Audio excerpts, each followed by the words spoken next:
नमस्कार साथियों, सभी को प्यार भरा नमस्कार। आज अपने बात करेंगे जो राजपूत है उनकी उत्पत्ति के कितने सिद्धांत हैं, उनको मद्देनजर रखते हुए आज अपनी चर्चा करने वाले हैं। यानी कि आज की क्लास अपनी रहेगी राजपूतों की उत्पत्ति से संबंधित प्रमुख सिद्धांत कौन कौन से हैं, उनके बारे में चर्चा विचर्चा आज हम करेंगे। तो चलिए बने रहिएगा क्लास के एंड तक। चैनल को सब्सक्राइब जरूर करना है, वीडियो को लाइक शेयर भी करना मत भूलिएगा। आइए अपने बात करते हैं आज राजपूतों की उत्पत्ति से संबंधित सिद्धांत क्या क्या कहते हैं। जितने भी आज अपने से पढ़े जाएंगे उतने जरूर पढ़ेंगे, बाकी को अपने कल की क्लास के अंदर और देखेंगे। ठीक है, तो चलिए अब प्रश्न अपने यहां से ये बनेंगे। पहले हम देखेंगे राजपूत। राजपूत यानी कि पहले इस शब्द के बारे में थोड़ी चर्चा विचर्चा करेंगे। राजपूतों के शब्द के बारे में अपने अध्ययन करेंगे, यानी कि जानने का प्रयत्न करेंगे राजपूत शब्द कहां से आया, कैसे है, कैसे नहीं। ठीक है, चलिए याद रखना। मैंने एक अपने बात करें वेद में चलते हैं। जैसे प्राचीन वेद अपना कौन सा आता है, ऋग्वेद। और ऋग्वेद के अंदर 10 मंडल है। कितने मंडल है टोटल? ऋग्वेद में टोटल मंडलों की संख्या कितनी है? 10 मंडल है। यानी कि एक बात स्पष्ट होगी, प्राचीन वेद याद रखना, प्राचीन वेद ऋग्वेद। ऋग्वेद में टोटल 10 मंडल है। कितने मंडल है टोटल? कुल 10 मंडल है। 10 मंडलों में जो अपना 10वां मंडल है उसका नाम है पुरुषसूक्त। 10वां मंडल है उसका नाम क्या है? उसका नाम है पुरुषसूक्त। अब प्रश्न पुरुषसूक्त से पढ़ सकते हैं। पुरुषसूक्त में आपने पढ़ा था कि पुरुषों की उत्पत्ति बताई है, उसमें से एक शब्द आता है क्षत्रिय। ठीक है, ये शब्द आता है। एक आपने पढ़ा होगा ब्राह्मण भी देते हैं उसमें। ठीक है जी, एक उसमें शब्द आपका शूद्र भी आता है। ये 3 अपने को याद में रखने हैं। ठीक है, अब इन तीनों शब्दों के अंदर कहीं राजपूत शब्द नहीं आया, तो यानी कि प्रश्न बन सकता है, पूछ ले आपसे कि राजपूत शब्द जब प्रयोग में लिया गया कालांतर में, प्रश्न क्या बनेगा? प्रश्न यह पूछ लेता करूं कि कालांतर के अंदर क्या आ जाए? कालांतर में राजपूतों के लिए कौन सा शब्द अपने प्रयोग में लेते थे? प्रश्न ये पूछेगा, बहुत बार पेपर में पूछा भी गया है। यानी कि जब तक अपने राजपूत शब्द प्रयोग में नहीं ले रहे थे तो उन राजपूतों को पहले किस नाम से जानते थे, यह प्रश्न पूछ सकता है। तो याद रखना है, राजपूतों को जब तक हमने राजपूत शब्द का प्रयोग नहीं किया तब तक राजपूतों को किसके समान बताया, यानी किस नाम से पुकारते थे? राजपूतों को तब कहा जाता था क्षत्रिय। क्या कहते थे? क्षत्रिय। ठीक है जी, कि बिल्कुल सही बात है। यानी कि राजपूतों के लिए कालांतर में किस शब्द का प्रयोग करते थे? तो याद रखना है, कालांतर में राजपूतों के लिए हम क्षत्रिय शब्द का प्रयोग करते थे। यह बात स्पष्ट होगी। 1 नंबर प्रश्न पक्का। चलो अब अपने बात करते हैं। जैसे यानी कि मैंने बताया कालांतर में राजपूतों के लिए क्षत्रिय शब्द का प्रयोग करते थे। आपने एक राजा सुना होगा, हर्षवर्धन। राजा कौन सा? हर्षवर्धन। ये जो राजा हर्षवर्धन है, इसके कई सामंत थे। जैसे मान लें अपने 1, 2, 3 और ये 4 सामंत। कितने सामंत? 4। जैसे लिख लो ए है, बी है, सी, ये 4 सामंत। ठीक है, ये जो सामंत थे ये अपने आप को राजा का क्या मानते थे? हर्षवर्धन तो क्या है? राजा है। हर्षवर्धन क्या है? हर्षवर्धन एक राजा है। और ये इसके क्या हो गए? सामंत। 1, 2, 3 और 4 सामंत है। तो हर्षवर्धन के जो सामंत थे ये अपने आप को राजा का पुत्र मानते थे। ये अपने आप को क्या मानते थे? राजा का पुत्र। और आगे चलकर इतिहास के अंदर यही क्या कहलाए? राजपुत्र कहलाए। यही आगे किस नाम से प्रसिद्ध हुए? राजपुत्र। तो सिंपल सी बात है, आपको पता चल गया कि राजपुत्र हो गया। अब इधर देखो, राजपुत्र जब हमें पता चल गया कि राजपुत्र शब्द किसको कहते हैं? हर्षवर्धन राजा था, जिसके सामंत थे, इनके सामंत अपने आप को क्या मानते हैं? राजा का पुत्र। राजपुत्र का मतलब है राजा का पुत्र। और इसी नाम से आगे चलते चलते किस शब्द का प्रयोग करने लगे हम? राजपुत्र शब्द का प्रयोग करने लगे। जब हमें राजपुत्र, अब मेरी बात सुनो, एक तो पढ़ो राजपुत्र, एक तो क्या पढ़े? राजपुत्र। पढ़ने में थोड़ी सी कठिनाई होगी, ठीक है, पढ़ने के अंदर अपने थोड़ा सा मुश्किल है। राजपुत्र पढ़ने में टफ है। आप इन आसान करने खातर के करियो, राज राज गो पू भी राख्यो, त्रय ने आपा के कर दियो, तय कर दियो। त्रय को के बना दिया आपा? तय। और आगे जाके कोई नाम अपने इतिहास के अंदर प्रसिद्ध हो गया, जो के बोला? राजपूत। क्या बोलते हैं उसको? राजपूत। तो सिंपल सी बात याद पता चल गई, राजपूत शब्द का इतिहास क्या होता है, कैसे याद रखना। पर्सन यहां से एक ही बनेगा, ठीक है। तो एक बार अपने इसको नोट करेंगे, यानी किस तरीके से अपने लिखना है ये तो समझाया है। नोट्स किस तरीके से आपको बनाने हैं, किया था ना, नोट डाउन करना है, बात चीज देखो।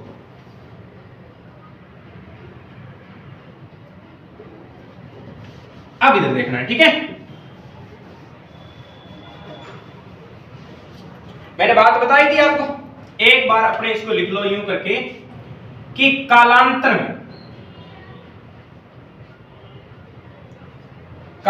में राजपूतों के लिए क्षत्रिय शब्द का प्रयोग किया गया। कालांतर में राजपूतों के लिए किस शब्द का प्रयोग किया गया, यह प्रश्न बन सकता है, पूछ भी सकता है एग्जामिनर, क्योंकि एग्जामिनर का कोई पता नहीं कहां से प्रश्न उठा के ले। तो अपने याद रखना है, राजपूतों के लिए कालांतर में क्षत्रिय शब्द का प्रयोग किया गया। सिंपल सी बात है, याद हो जाएगा।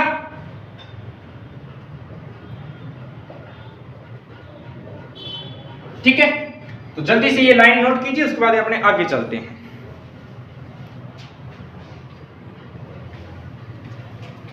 अब देखिए, कालांतर में राजपूतों के लिए किस शब्द का प्रयोग किया गया, तो याद रखना है। अब चलिए, ये प्रश्न हो गया, कालांतर में तो क्षत्रिय शब्द का प्रयोग करते हैं। प्रश्न ये बनेगा, गुरुजी राजपूत शब्द आया कब था, यानी कि राजपूत शब्द का प्रयोग कब किया गया, यह प्रश्न पूछ सकता है, और बहुत बार पेपर में पूछा भी गया है। राजपूत शब्द का सर्वप्रथम प्रयोग कब किया गया, तो याद रखेंगे 606 से लेकर हर्षवर्धन का जो काल माना जाता है ना, हर्षवर्धन मैंने राजा बताया था एक अभी पीछे, हर्षवर्धन, इनका जो यानी किस टाइम शासनकाल 606 से लेकर 647 ईस्वी, यानी कि अपनी शताब्दी कौन सी होगी, तो ये शताब्दी हो जाएगी 7वीं शताब्दी। कौन सी शताब्दी हो जाएगी? 7वीं शताब्दी। तो याद हमें ये रखना है, क्या याद रखेंगे? याद ये रखना है कि राजपूत शब्द का प्रयोग कब किया गया, तो याद रखेंगे राजपूत शब्द का प्रयोग 7वीं शताब्दी में किया गया। राजपूत शब्द का प्रयोग कब किया गया, तो याद रखना राजपूत शब्द का प्रयोग 7वीं शताब्दी के अंदर किया गया, 7वीं शताब्दी में किया गया। 2 प्रश्न कंप्लीट एकदम। यहां से प्रश्न सीधे रूबरू इस क्लास में से प्रश्न आपको जब भी राजपूतों की उत्पत्ति से संबंधित सिद्धांत आएंगे, तो एक प्रश्न भी दावे के साथ ठोकर कह सकता हूं मैं कि एक प्रश्न आपका बाहर नहीं जाएगा, ठीक है। पर एक बार दावे के साथ अपनी क्लास को देख लेना, उसके बाद मुझे बताना कि गुरुजी हमें यहां से ये प्रश्न बाहर चला गया है, फिर आकर मुझसे मिल लेना, और प्रत्येक चीज का आपको हल मिलेगा। जबकि जब तक आप क्लास नहीं देखते हो तब तक हम ये नहीं कह सकते कि गुरुजी प्रश्न बाहर पढ़ा गया, क्योंकि हमने कुछ पढ़ा ही नहीं है। जब तक हमने क्लास ही नहीं देखी तब तक हम कैसे कह सकते हैं गुरुजी प्रश्न बाहर चला गया। तो कोशिश मेरी तो यही रहेगी 100 में से 100% आपको दूं।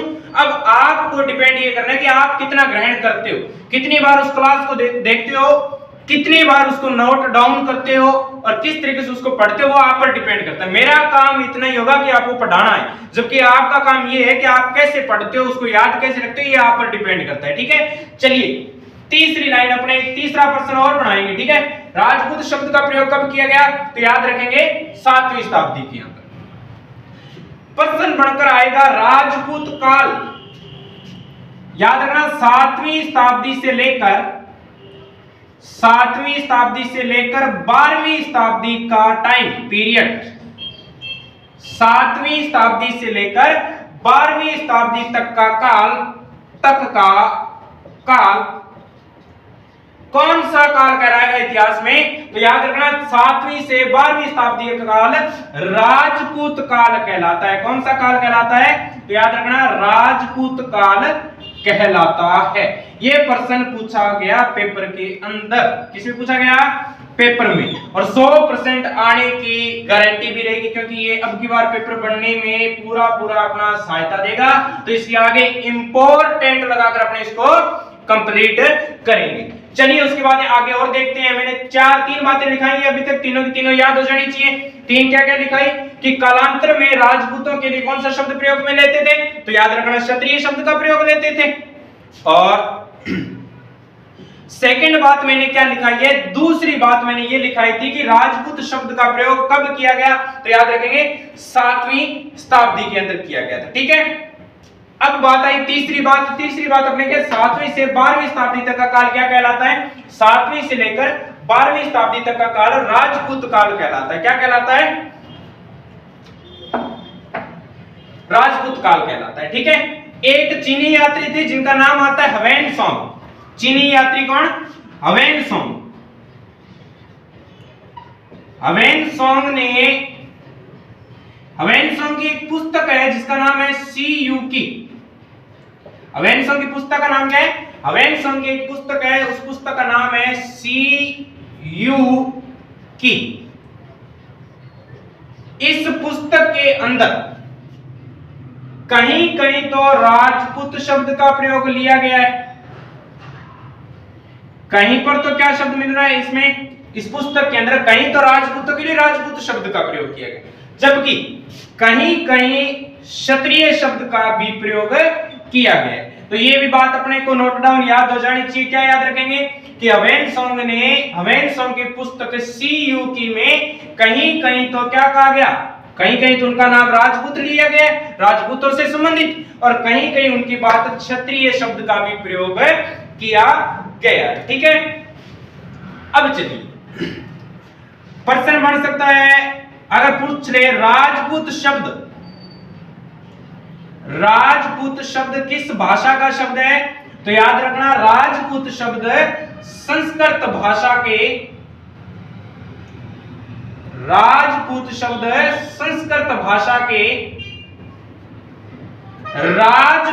शब्द का है।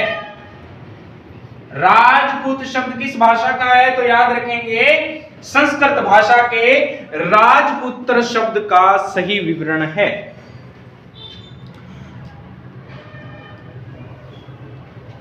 राजपुत्र शब्द का जो राजपूत है किस भाषा का शब्द है? तो याद रखेंगे संस्कृत भाषा के राजपुत्र शब्द से ये बना है। कालांतर में राजपूतों के लिए किस शब्द का प्रयोग किया गया? तो क्षत्रिय शब्द का। राजपूत शब्द का प्रयोग कब से माना जाता है इतिहास में, यानी कि कब से इसका वास्तविक रूप से अपने प्रयोग करने लगे? तो 7वीं शताब्दी से। प्रश्न बने कि 7वीं से 12वीं शताब्दी यानी कि राजपूत काल, मुद्दा अपना राजपूत काल रहेगा। राजपूत काल कब से कब तक था? तो 7वीं शताब्दी से लेकर 12वीं शताब्दी तक का जो काल होता है वो आपका क्या कहलाएगा? वो कहलाएगा राजपूत काल। उसके बाद में अपनी बात करें ह्वेनसोंग की पुस्तक सीयूकी। ह्वेनसोंग का यात्रा वृत्तांत है, चीनी यात्री था जिसने गुर्जर प्रतिहारों का जो क्षेत्र बताया है वो तो बताया है कुचेला गुजरात। क्या बताया? कुचेला गुजरात। जबकि प्रतिहारों की जो राजधानी बताई है वो बताई है उसने भीनमाल, जिसको वो बोलता था पोलोमोलो। क्या बोलता था? पोलोमोलो या पोलोमोली भी कहते हैं। ठीक है, प्रश्न आएगा सीयूकी में कहीं दूसरे राजपूती प्रयोग में लिया है, कहीं की क्षत्रिय शब्द प्रयोग में लिया है। उसके बाद शब्द आता है राजपूत शब्द किस भाषा का शब्द है? तो याद रखेंगे राजपूत शब्द आपका संस्कृत भाषा का शब्द है। किस भाषा का शब्द है? तो ताबरो याद जाना चाहिए किस भाषा का है? संस्कृत भाषा का। ठीक है, जल्दी से इसको नोट डाउन कर लीजिए, उसके बाद अपने आगे एक एक सिद्धांत पढ़ते हैं।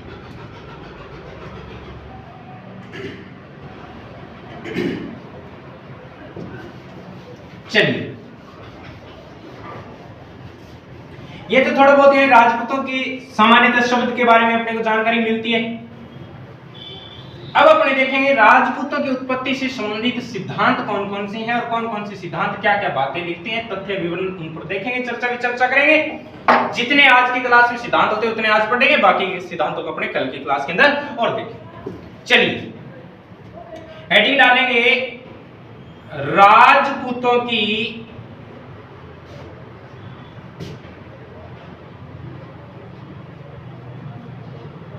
उत्पत्ति के सिद्धांत। हेडिंग क्या डालेंगे? राजपूतों की उत्पत्ति के सिद्धांत। देखो सबसे आज एक बात बताएं भी, अपने जब तक किसी भी आज कालांतर के अंदर नहीं, इन प्रेजेंट यानी वर्तमान में भी अपने ये बात बोल सकते हैं कि किसी भी जाति की उत्पत्ति के बारे में अपने कहीं ना स्पष्ट मत ये बोलता है, तो किसी भी जाति के बारे में स्पष्ट मत कोई भी नहीं बोलता। किसी भी जाति के बारे में अपने ये नहीं कह सकते इस जाति की उत्पत्ति यहाँ से हुई। इस बात के लिए अपने आज भी कोई भी तथ्य प्रमाणित नहीं है। कोई अलग उसका विरोध करता है तो कोई उसको सही मानता है। ऐसे स्पष्ट यानी की बात ये है कि किसी भी जाति को अपने स्पष्ट नहीं कह सकते कि हाँ ठीक है इस जाति की उत्पत्ति यहाँ से या इस सिद्धांत से हुई। जबकि इन सब बातों में एक सर्वमान्य सिद्धांत सारे मानते हैं, जो अपने राजपूतों की उत्पत्ति संबंधित 4 या 5 जितने भी सिद्धांत हैं उन पर चर्चा करेंगे। उसमें से सर्वमान्य सिद्धांत आता है अग्निकुंड का सिद्धांत। ठीक है, अग्निकुंड का सिद्धांत देखते हैं। सबसे पहले अपने राजपूतों की उत्पत्ति से संबंधित जो पहला सिद्धांत आता है वो सिद्धांत आएगा अग्निकुंड का सिद्धांत।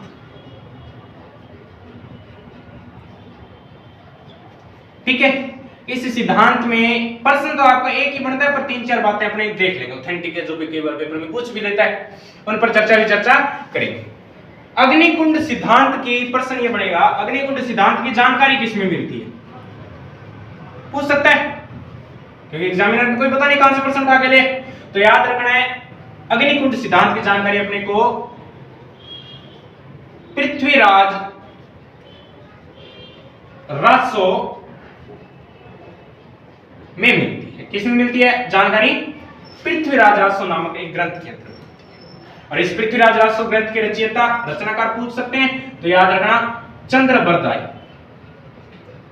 रचनाकार किन्हें माना जाता है? चंद्रबरदाई को इनका रचनाकार माना जाता है। और इसमें अपने को अग्निकुंड सिद्धांत के बारे में अपने को जानकारी क्या कहता है गुरुजी अग्निकुंड का सिद्धांत? क्या वास्तविकता गुरु वशिष्ठ ने यज्ञ किया था? क्या गुरुजी विश्वामित्र ने यज्ञ किया था? ये बातें सच है या अलग तथ्य बोलते हैं, इन पर देखते हैं। ठीक है, देखो अग्निकुंड सिद्धांत ये कहता है कि एक पर्वत था अब, जैसे ये मान लेते हैं अपने एक पर्वत है, इस पर्वत का नाम क्या है भाई? ये हमारा पर्वत अब। ठीक है, और आबू पर्वत पर बताते हैं एक यज्ञ चल रहा था। क्या चल रहा था? यज्ञ। ठीक है, एक यज्ञ चल रहा था। अब देखो अपने कोई भी शुभ काम करें, जी मान लो कि आज भी कोई अच्छा काम करना है, ठीक है, और बीच बीच में बार बार कोई आकर आपके टांग फंसा ले, बागड़ी भाषा बोले, कोई भी काम करते हैं उसमें अड़चन बन जाए, उस काम को पूरा ना होने दे, तो वो राक्षस से बढ़कर कोई नहीं होता। वो क्या होता है? एक प्रकार का राक्षस है। और मन ध्यान भी है कि क्लास में भी कई प्रकार का राक्षस बैठा भी है। सिंपल सी बात है, क्योंकि हम भी किसी की काम के बीच में टांग अड़ाकर बैठ जाते हैं, हमें स्पष्ट पता है। ठीक है, तो इस क्लास में भी कई राक्षस हैं, मुझे पता है। और अब देखो क्या कहते हैं कि गुरु वशिष्ठ यज्ञ किया करते थे, तो आसपास के जो लोग वो यज्ञ संपन्न नहीं होने देते, और गुरु वशिष्ठ यज्ञ करते थे तो आसपास के लोग आते और उसमें कभी मांस डाल दिया रे, कभी कुछ डाल दिया, यानी कि ऐसी ऐसी चीजें डालकर चला जाते थे, कभी हड्डियां डाल दी, तो वो यज्ञ सफल नहीं हो पाता था। और राक्षस ऐसे नहीं है कि राक्षस बान कौन बोल सकता, जगह मोटा मोटी दाढ़ी हुए, मोटा मोटा दांत, कान मोटा, ठीक है, मोटा मोटा सींग निकलड़ा, पन राक्षस कौन बोल सकता? राक्षस वो है जब कोई काम संपन्न ना करने दे। ठीक है, अपने सिंपल सी परिवार में भी कई प्रकार का राक्षस होते हैं। आजकल आप देखा वर्तमान के अंदर जीव हत्या बहुत चल रही है। जीभ के स्वाद के लिए लोग जीव हत्या करवाते हैं, वो भी एक क्या है, राक्षस से बढ़कर है। ठीक है, तो सेम ये स्थितियां होती। गुरु वशिष्ठ यज्ञ करते तो वहां आसपास के लोग आते, आकर उसमें कोई मांस के टुकड़े डाल दिए, कोई हड्डियां डाल दी, कभी कुछ डाल दिया, यानी कि वो यज्ञ संपन्न नहीं होने थे। तब वहीं गुरु विश्वामित्र ने एक यज्ञ और किया, भयंकर यज्ञ किया, भारी रूप बोल सकते हैं उस यज्ञ को। विश्वामित्र ने एक यज्ञ किया और बताते हैं कि इस विश्वामित्र के यानी कि यज्ञ से कोई ये कहते हैं कि यज्ञ गुरु वशिष्ठ ने किया था, वास्तविक सिद्धांत ये कहता है कि ये यज्ञ वशिष्ठ नहीं किया। ठीक है, विश्वामित्र वशिष्ठ दोनों याद रखें। इनसे अब विश्वामित्र का क्या कहते हैं वो चीज देखो। विश्वामित्र ने यज्ञ किया तब 3 जातियां उत्पन्न, कितनी जातियां? 3 जातियां उत्पन्न हुई। एक तो प्रतिहार, एक आपकी जाति उत्पन्न हुई परमार, और एक आपकी जाति उत्पन्न हुई चालुक्य। ये 3 जातियां इस अग्निकुंड से उत्पन्न हुई और तीनों बता दे जाति 3 उत्पन्न हुई। जबकि उसके बाद में गुरु वशिष्ठ ने एक यज्ञ किया तो उस यज्ञ से एक चौथी जाति और उत्पन्न होती है, उसका नाम आता है चौहान। चौथी जाति कौन सी उत्पन्न हुई? चौहान। तो याद रखना, वशिष्ठ के अग्निकुंड सिद्धांत से प्रश्न बन सकता है, अग्निकुंड सिद्धांत से उत्पन्न कुल जाति कितनी है? तो याद रखेंगे अग्निकुंड सिद्धांत से उत्पन्न जाति 4 है। कितनी जातियां हैं अग्निकुंड सिद्धांत से उत्पन्न? 4। नंबर 1 कर्म याद रखना है, प्रतिहार। नंबर 1 क्या? प्रतिहार। प्रति का मतलब होता है डेली, इंग्लिश में बोलते हैं डेली, 1 रोजाना। तो 1 नंबर पर अपने याद रखना है प्रतिहार, दूसरे पर याद रखना है परमार, पहले पर प्रतिहार, दूसरे पर परमार, तीसरे पर चालुक्य। तीसरे पर कौन सा याद रखेंगे? तीसरे पर हम करेंगे चालुक्य, और चौथे पर हम याद रखेंगे चौहान। चौथे पर हम कौन सा पढ़ेंगे? चौथे पर हम पढ़ेंगे चौहान। तो ये 4 जातियां अग्निकुंड सिद्धांत से उत्पन्न मानी जाती है। ठीक है, तो जल्दी से इसका थोड़ा सा स्क्रीनशॉट ले लीजिए, फिर अपने इसी सिद्धांत को आगे और पढ़ते हैं।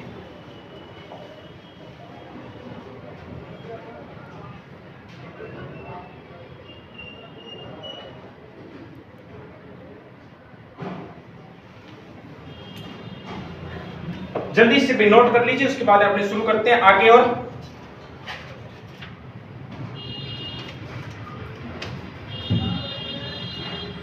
अब चलिए प्रश्न आ जाए ना, अग्निकुंड सिद्धांत की जानकारी कौन देता है? ये दिया किसने था? तो याद रखना चंद्रप्रदायी ने। ठीक है, सारी इसके बारे में जानकारी अपने चंद्रप्रदायी का एक ग्रंथ है पृथ्वीराज रासो, उसके अंदर अपने मिलती है। अब प्रश्न बढ़ेंगे समर्थन करता। यह प्रश्न पूछा गया था पेपर के अंदर, सारा का सारा मैं पेपर प्रश्न तो पूछा दिया और लड़ रहे हो।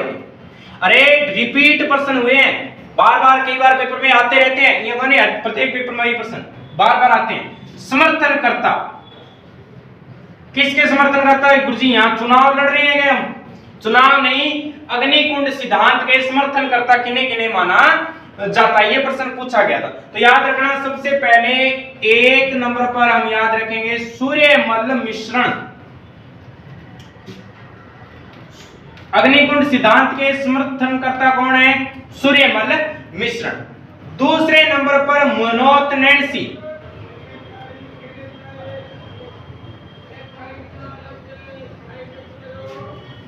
दूसरे नंबर पर समर्थन कौन करता है? सूर्यमल मिश्रण एक तो, और एक याद रखना मनोत नैन्सी। अब देखिए 2 व्यक्ति हैं, प्रश्न आएगा, ये एक और याद रखना है। अप्रत्यक्ष रूप से समर्थन कौन करता है? याद रखना, अप्रत्यक्ष रूप से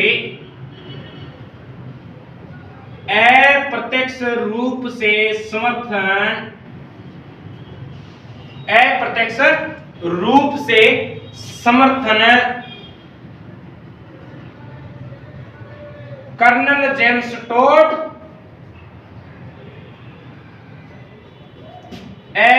प्रत्यक्ष रूप से समर्थन कर्नल जेम्स टोड व क्रूक ने किया। किसने किया? क्रूक ने। ये चीज भी ध्यान में रखनी है। ठीक है, प्रत्यक्ष रूप से समर्थन कौन करता है? कर्नल जेम्स टोड और विलियम क्रूक। ये दोनों किससे करते हैं? अप्रत्यक्ष रूप से इनका समर्थन करते हैं। ठीक है, अब देखो प्रश्न है, एक प्रश्न और आएगा। आज अपने अग्निकुंड सिद्धांत ही पढ़ेंगे, बाकी बातें कल करेंगे। एक चीज और ध्यान में रखनी है, अग्निकुंड सिद्धांत का खंडन, खंडन का मतलब होता है विरोध किसने किया, यह प्रश्न भी बन सकता है आपका। अग्निकुंड सिद्धांत का विरोध किसने किया, तो याद रखें अग्निकुंड सिद्धांत का विरोध किया था आपका गौरीशंकर हीराचंद जी.एच. ओझा बोल सकते हैं उसको, याद रखना किसने किया, गौरीशंकर हीराचंद ओझा ने। ठीक है, तो याद रखना चैनल है जिसको सब्सक्राइब भी कर लेना, वीडियो को लाइक शेयर भी करना है। खंडन किसने किया है अग्निकुंड सिद्धांत का, तो गौरीशंकर हीराचंद ओझा ने। ठीक है, देखो दशरथ शर्मा भी कुछ एक बातें बताता है। ठीक है, दशरथ शर्मा क्या कहता है, दशरथ शर्मा ये कहता है कि अग्निकुंड सिद्धांत ना ये राजपूत, चारण और भाट इनकी मानसिक कल्पना है, ये मानसिक स्थिति बताइए। ठीक है, दशरथ शर्मा तो क्या कहते हैं, दशरथ शर्मा कहता है कि एक तो चारण, एक भाट और एक राजपूत, तीनों जातियों की मानसिक कल्पना है, यानी कि मन गढ़ंत कहानी है। आ बात कौन माने, आ बात माने दशरथ शर्मा। दशरथ शर्मा कहे कि कोई अग्निकुंड को सिद्धांत को नहीं बैठा बैठा लंबी लंबी फेंके। आ बात कौन क्या, आ बात क्या दशरथ शर्मा। दशरथ शर्मा कहे कि एक तो चारण जाति हुई, एक भाट है, एक राजपूत है। आंगी आज तो अग्निकुंड को सिद्धांत है, वास्तविकता ऐसी कुछ भी नहीं है कि अग्निकुंड सिद्धांत से उत्पत्ति हुई है, जबकि ये सारी की सारी मन गढ़ंत क्या है, सारी की सारी मन गढ़ंत बातें हैं, यानी कि इनकी मानसिक कल्पना है। ये कौन कहता है, ये कहता है डॉक्टर दशरथ शर्मा। जबकि डॉक्टर गोपीनाथ शर्मा खंडन तो गौरीशंकर हीराचंद ओझा, दशरथ शर्मा कहते हैं कि चारण, भाट और राजपूत इनकी मानसिक कल्पना है। जबकि एक व्यक्ति और आता है, थोड़ा सा ऊपर करके यहाँ लिख लिया, नहीं अड़े लिख लिया, अड़े को नहीं नीचे लिखा, यहाँ लिख लिया। एक याद में रखना है कि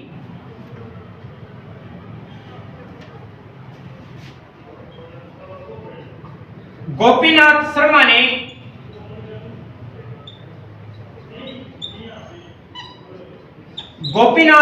ने इस बात का, किस बात का, चंद्र बरदाई जो बात कहते हैं ना अग्निकुंड सिद्धांत, चंद्र गोपीनाथ शर्मा ने चंद्र बरदाई की, गोपीनाथ शर्मा ने चंद्र बरदाई की बात को काल्पनिक माना है। ये कहते हैं कि वास्तविकता कुछ भी ऐसा नहीं हुआ है, ये सब कल्पना कर सकते हैं, तुलना कर सकते हैं, जबकि ऐसा वास्तविक में कोई नहीं है। और कर्नल जेम्स टोड बताता है कि इन्हें समर्थन जरूर करता है, अप्रत्यक्ष रूप से समर्थन किया है। ये कहता है कि कर्नल जेम्स टोड कहता है कि ये सारी बातें ना, ये एक विदेशी राजपूत है, अड़ा बात आपकी नारी रखनी है कर्नल जेम्स टोड। ठीक है, एड़ा कोई ढंगा काम करेगी को नहीं अपनी। ओ कहे कि कर्नल जेम्स टोड के अनुसार राजपूतों को विदेशी बताया है। कर्नल जेम्स टोड के अनुसार राजपूतों को क्या बताया है, कर्नल जेम्स टोड के अनुसार राजपूतों को विदेशी बताया है। ये कहता है कि जैसे आसपास के लोग बुलाए उनको सौगन बोल सकते हैं, भी सौगन खड़ाई कसम। ठीक है, और अग्निकुंड सिद्धांत पे परिवर्तन कर दिया, आसपास के लोगों को बुलाया, इसने क्या कहा, आसपास के, उस आसपास में इसने आप बड़ा बीच में ठोक दिया। तो कहे कि हाँ ठीक है, मारला भी विदेशी 3-4 आया, जका ने अग्निकुंड सिद्धांत के अंदर परिवर्तित कर दिया। ठीक है, तो आप सारी बातें याद रखनी है आपका। और ये अपना अग्निकुंड का सिद्धांत कहता है सर्वमान्य सिद्धांत माना जाता है राजपूतों की उत्पत्ति का, ये भी याद में रखना है। राजपूतों की उत्पत्ति का सर्वमान्य सिद्धांत, राजपूतों की उत्पत्ति का सर्वमान्य सिद्धांत किसको मानते हैं, तो याद रखना सर्वमान्य सिद्धांत माना जाता है राजपूतों की उत्पत्ति का, वो आता है जी अग्निकुंड सिद्धांत। और अग्निकुंड सिद्धांत किसने दिया, तो याद रखेंगे अग्निकुंड सिद्धांत दिया था आपका चंद्रप्रदायी ने। और चंद्रप्रदायी का ग्रंथ कौन सा है? पृथ्वीराज रासो। प्रश्न बन जाए चंद्रप्रदायी था कहां का? तो याद रखना लाहौर का। कितने छंदों का प्रयोग किया था चंद्रप्रदायी ने पृथ्वीराज रासो ग्रंथ के अंदर? पृथ्वीराज रासो में कितने प्रकार के छंदों का? तो याद रखना 68 प्रकार के छंदों का प्रयोग किया था। कितने प्रकार के सर्ग लिखे थे इसने इसमें? तो याद रखना 69 प्रकार के सर्ग लिखे थे। बाकी की बातें अपने करेंगे कल की क्लास में।